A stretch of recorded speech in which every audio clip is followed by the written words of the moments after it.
The Guild is Maximum Lawyers' community of legal entrepreneurs who are taking their businesses and lives to the next level. As a Guild member, you'll build relationships, be held accountable, and learn strategies specifically designed to get you unstuck and accelerate your plan for growth. Members are also granted exclusive access to masterminds hosted around the country. Our next event is coming up, and we're heading to Scottsdale, Arizona. There's something truly magical about the power of these in-person connections where real-time breakthroughs happen. Picture this.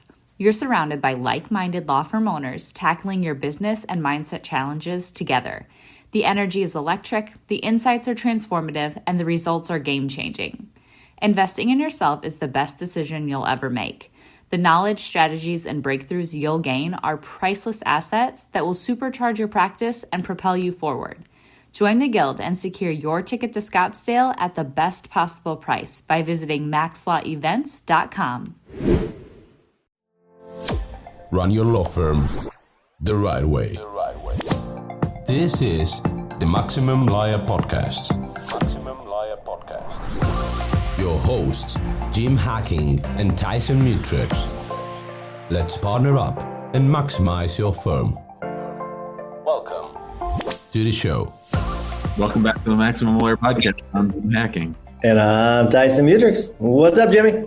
Good morning, Tyson. It's another gray March morning. I haven't seen the sun around here for a while. How are you? Doing well. I mean, the skies are just about as gray as your wall behind you. And it's like, this is just like a perfect example of what it looks like in Missouri right now. Yeah, exactly. Well, so this is sort of exciting. Today we're live in the big group, sort of like we do in the Guild, right? You push us into the big group. Mm-hmm. We're in both right now. Oh, both. I didn't know you could do both. Oh yeah. StreamYard's awesome. Boy, it's live without a net. That's all I have to say. That's right. So you and I have not done a solo podcast with just the two of us in I don't know how many months. This has been a long time. This is the longest we've gone in the last 5 years of a stretch without the two of us being on a podcast. We've had a guest on each episode for several months, unless I'm missing. We did, I guess, in December. I take that back. In December, we did some stuff talking about maximum lawyer minimum time, I think. Well, it's funny because we do this now every Saturday, just you and I sort of talking about what's the latest and greatest news in law firm running, legal marketing, and all that stuff. So it's not like we don't talk to each other. It's just that we haven't really had these one-on-one sessions. And I really like podcasts that have guests, but I also like it when podcasts that have guests then take a pause and just sort of check in with each other. So I thought that's what we could lead off with for today's show. Cool. Works for me. You did have a topic you want to talk about. So are we going to wait on the topic? Yeah, we'll wait on the topic. For now, why don't you just give everyone an update as to what's going on in your firm? There have been a lot of interesting developments, and we can go from there. Since I can, the shortest version is October. I didn't know this question was coming, but it's good to think about. I think since October, we've gone from 1 attorney to 4 attorneys, which is cool. We've doubled our staff in the last year. We've had a nice influx of cases. I mean, a lot of it's because we've had a nice influx of cases. We've been working with Blue Shark, and those efforts are paying off, and it's kind of nice. And so, yeah, I feel like the structure of the firm is is great. We were talking yesterday with a couple other people in the firm, and they were talking about like what great people we have. We call them peeps, and we have done a really good job of hiring over the last few years. And I think that is what has propelled us, is really the hiring. Because if you get some good people and you're stable, the rest just sort of takes care of itself. It makes it pretty damn easy on you. Yeah, well, that's great. I mean, I know that you're really excited about the new attorneys, and I think that, you've been you've been having to do a lot of legal court stuff yourself for a while with just the one associate. And so I think that this is really going to open up opportunity for you to really do non-lawyer things, non-legal things, and to be doing more in growing your firm. Yeah, I mean, we really got automated to the hilt, which allowed me to do a lot of this stuff. But when you're just in depositions all day or your court appearances, there comes a time where automation just isn't going to help you.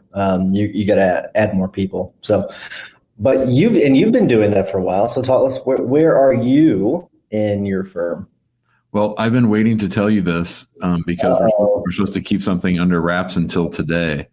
But last year, I guess around this time, I noticed that our friend Seth Price and Price Benowitz and Blue Shark had made some kind of list that Inc. magazine has. So Inc. does the top 5,000 fastest growing companies, and they break it up into 4 regions. So it's 20,000 companies, and, so I thought we would go ahead and apply for that for the Midwest region. And we applied, I think back in December. Mackenzie and I put together a little package. It wasn't that big a deal. And they're going to announce it today that all the companies that made the list, and there's going to be a nice backlink for us from Inc. It's not Inc., but it's like an Inc. subsidiary that still gives us good Google juice. But we made the top 5,000, which I thought was exciting. And then we got word where we placed in the top 5,000, and you won't believe it.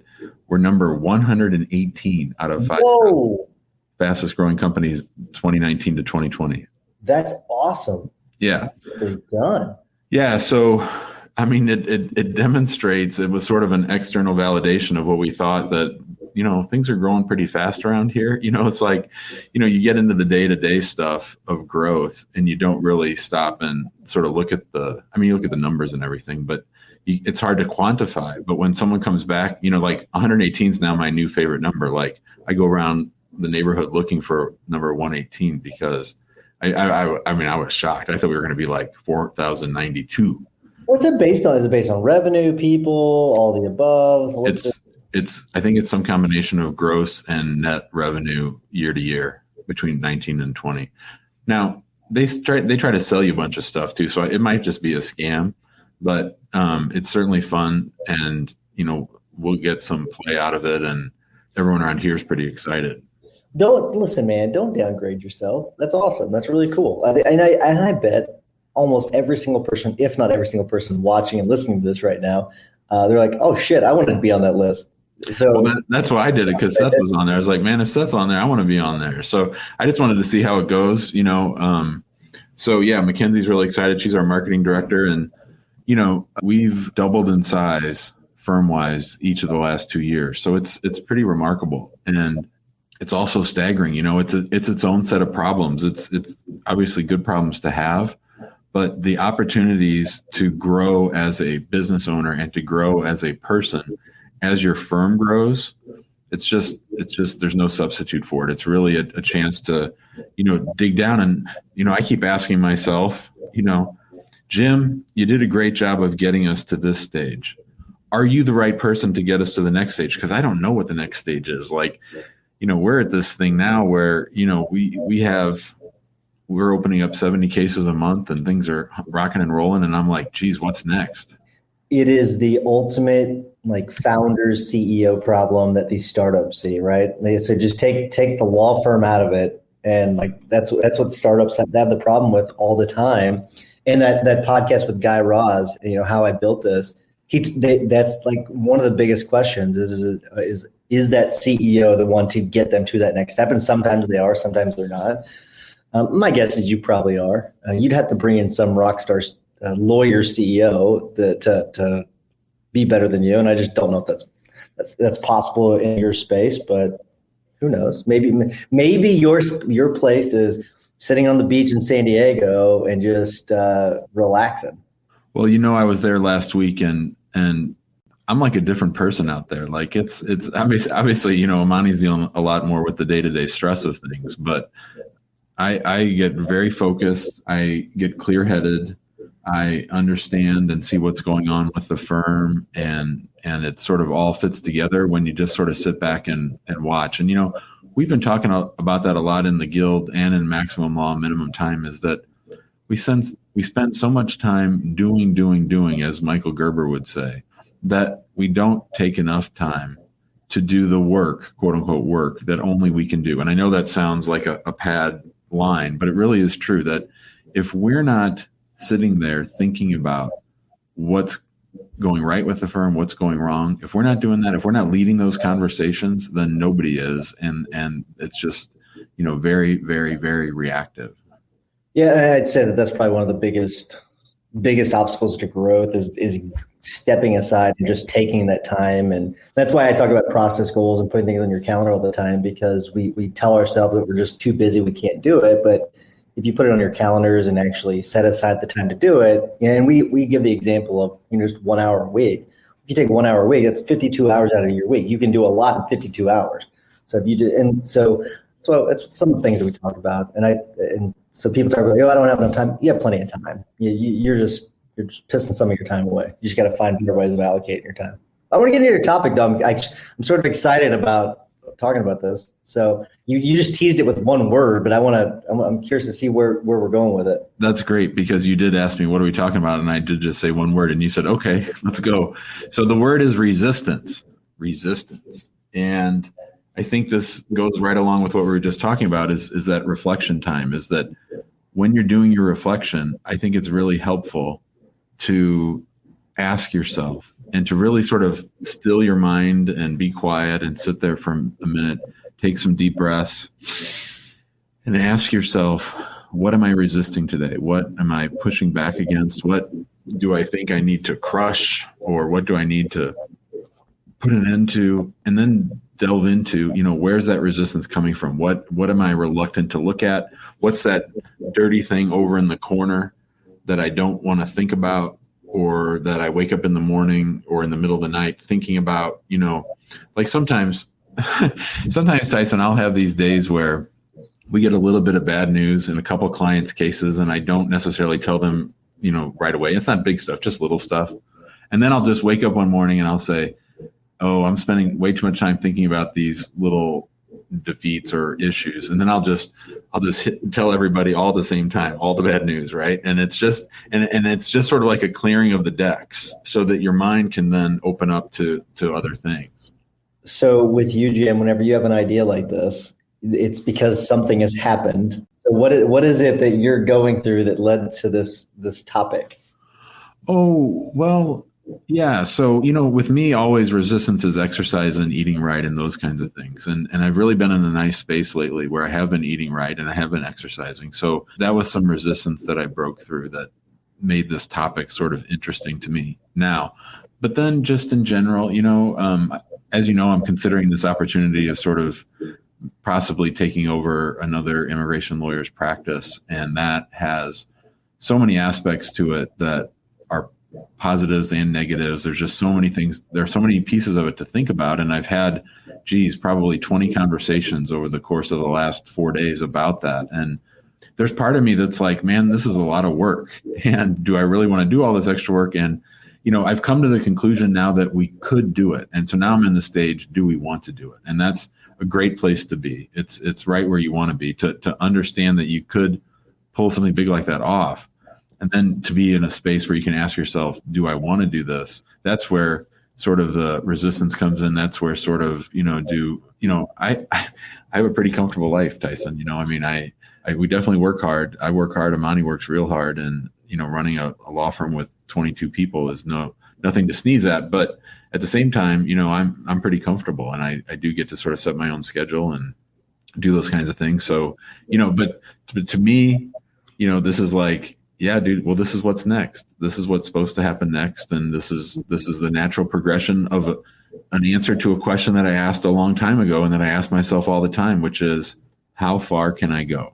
How far can I go? And that's sort of the opposite of resistance. That's sort of how I break through resistance is I sort of ask myself, what's weighing me down, literally, what's holding me down? What are the nets, like I think of me like a bird or something, like what are the things that are actually holding me to the ground? And then, when I think how far can I go, then the possibilities just sort of open up. And whenever you do this, is it, how far can I go in general, or is it how far can I go on a specific topic or specific thing? What is it? All the above? Yes, it's all those things. Yeah, it's, what can we handle as a firm? I mean, what can I handle as a person? What skills am I going to develop in order to be a better boss or be a better business owner or to own a law firm in 3 different cities? That's a different skill set.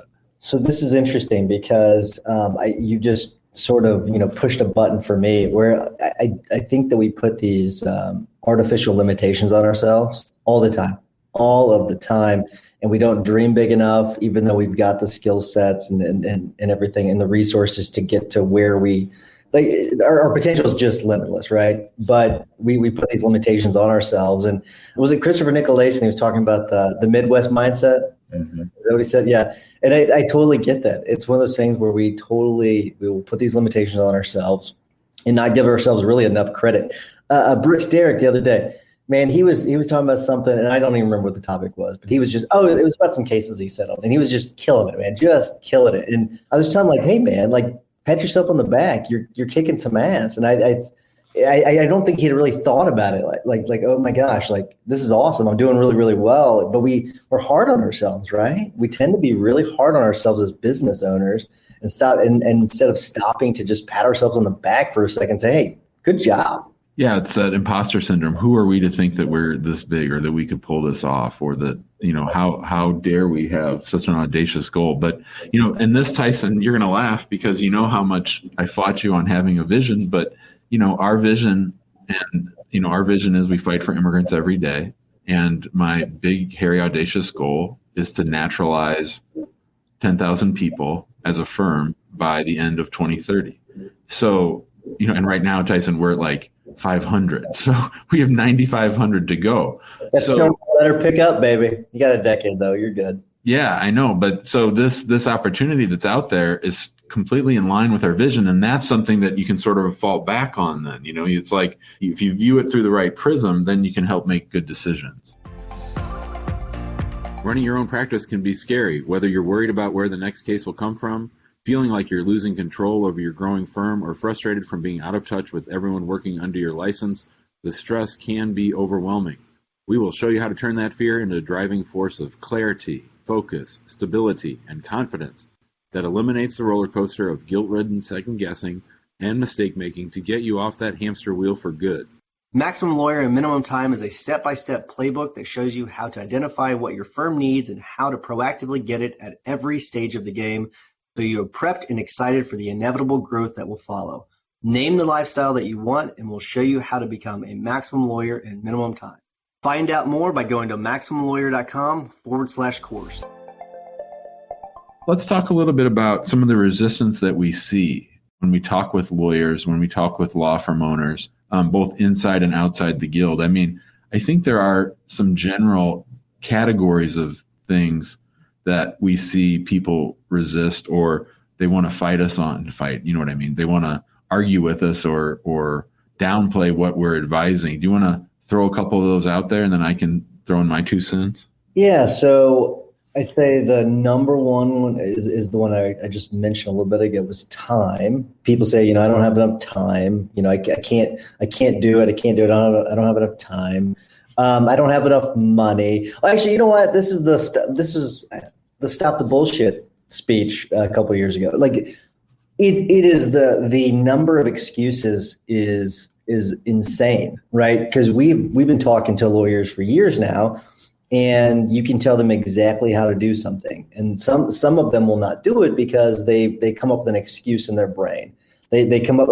I'm not going to mention who it was. Someone just posted something in the guild just the other day. It was a very thoughtful post, and I'm not even going to give any of the details at all. But long story short, the attorney was basically thinking, I'm the only one that can basically do this, right? And the reality is that no, that's not true. I mean, so that's another one, is that the lawyer thinks that they're the only person in the industry that can do a certain thing, right? So that means that they're the only person in the firm that can do a specific thing.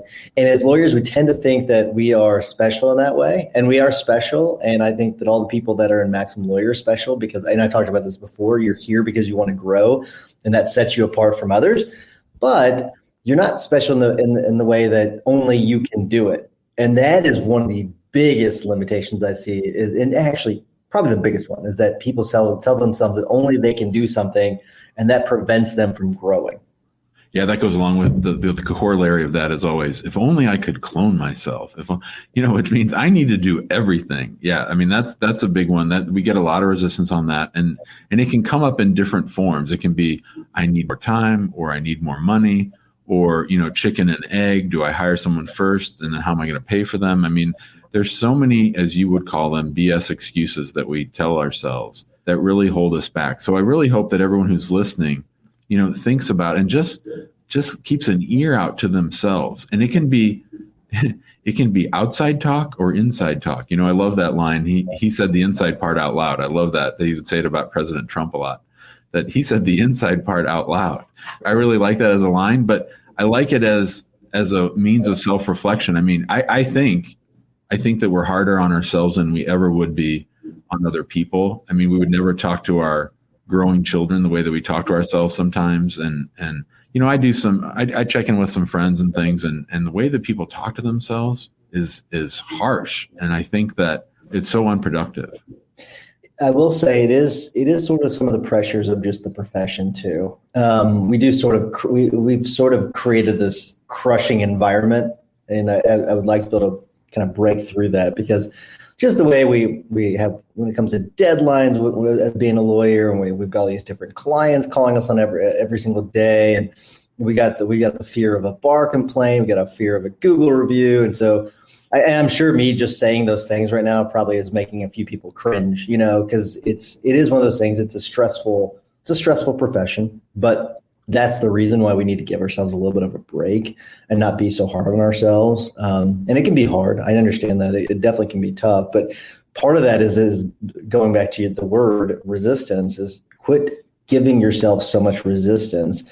Give yourself approval. You know what I mean? Like, get past that resistance and give yourself approval. And I can't remember how you put it. You said, basically instead of what's holding me down, it's basically how can I get better, or how great can I be? Kind of how far can I go? How far can I go? Yeah. So I think that's the other way of just think about it. Okay. Give yourself permission and just say, how far can I go? I think that's a great way of breaking that mold. And I think sometimes that you have to affirmatively say to yourself, either out loud or inside, you need to say, I'm not having that conversation today. I don't feel like listening to my negative self-talk. I don't feel like listening to my limiting beliefs. Today, I'm just going to choose not to go into that pool. I'm going to go into this other pool over here, which is, opportunity, growth, things I can control, versus the things that are out of my control. Just, we can't win that conversation. So sometimes it's better just to not even play that game.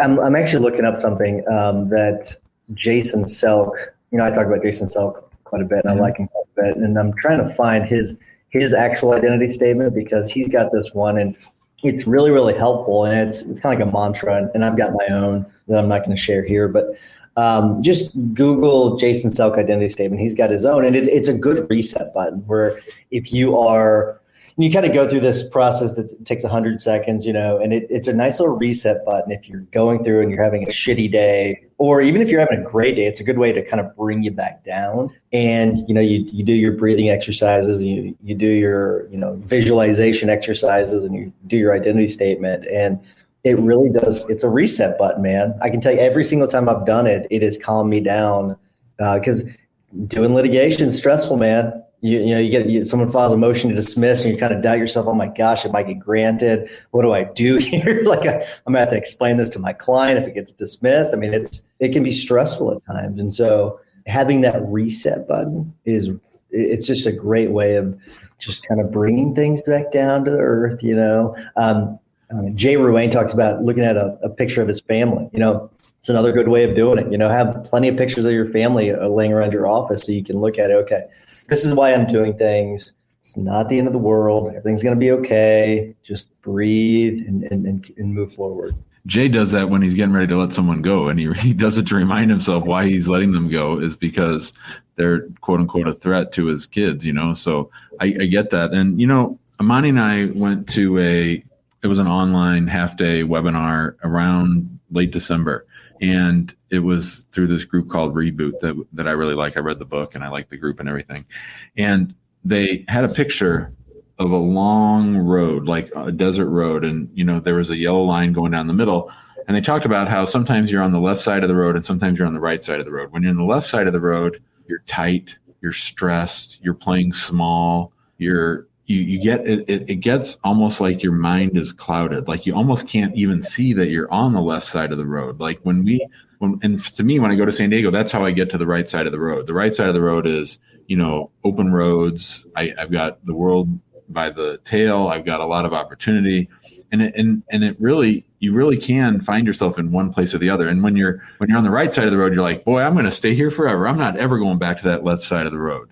but then you do, and that it's a trap, and you can get trapped on that left side of the road for months, or people even for years, and so it's such a gift when we get to the other side of the road, when we get to that open space, and as they say on Headspace, that blue sky, where the clouds have sort of parted and you sort of see things. And I know this sounds a little bit woo-woo, but and if we had played this for ourselves, like on the third episode, I would say this is really woo-woo, but this is real stuff. This is true. I mean, it's not, I know that I get tight and I get, working 60 hours and I get my head in the sand and I'm just working. And then you need something to break out of it. It could be going to church. It could be going for a walk. It could be taking a trip. You got to do something to sort of help yourself over to that other side of the road. And if you don't think it's real, I want you to think about the time where you sort of got a little short with your partner or your kids because you're stressed out. We all have it. If you don't, you're probably a robot. You need to check your pulse because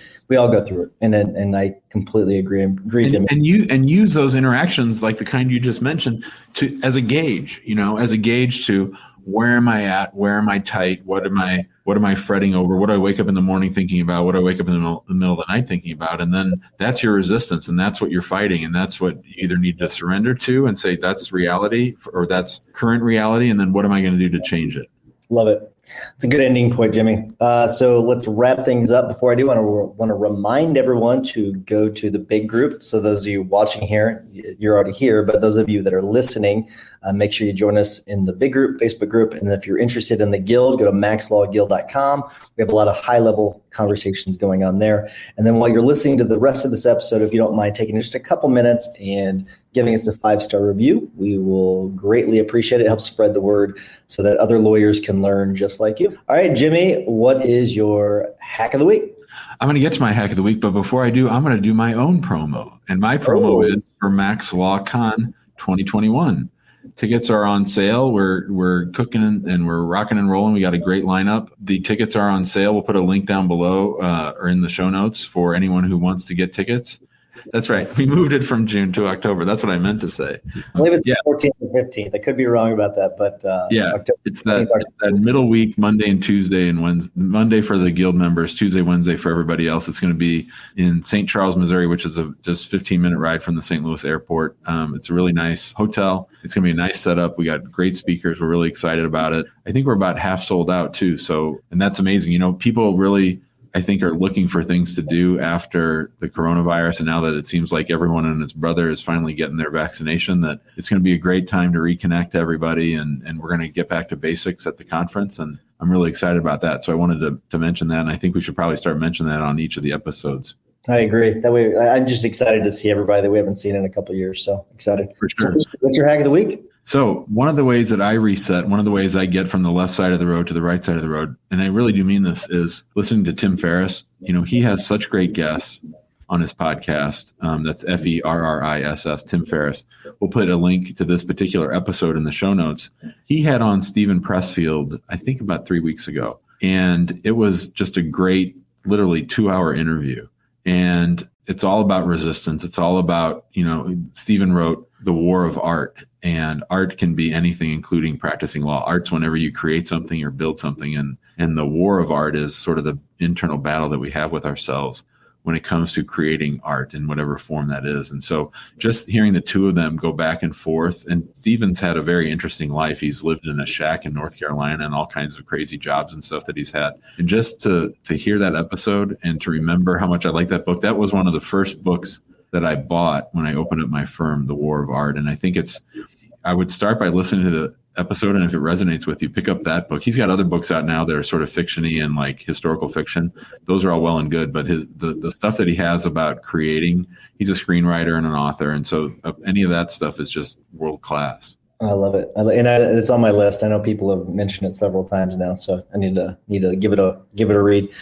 So my tip is a little more nuts and bolts, and if you find yourself, and I'm going to pull up my email. I'm not going to show you my email, but I'm going to pull up my email and kind of walk you through it.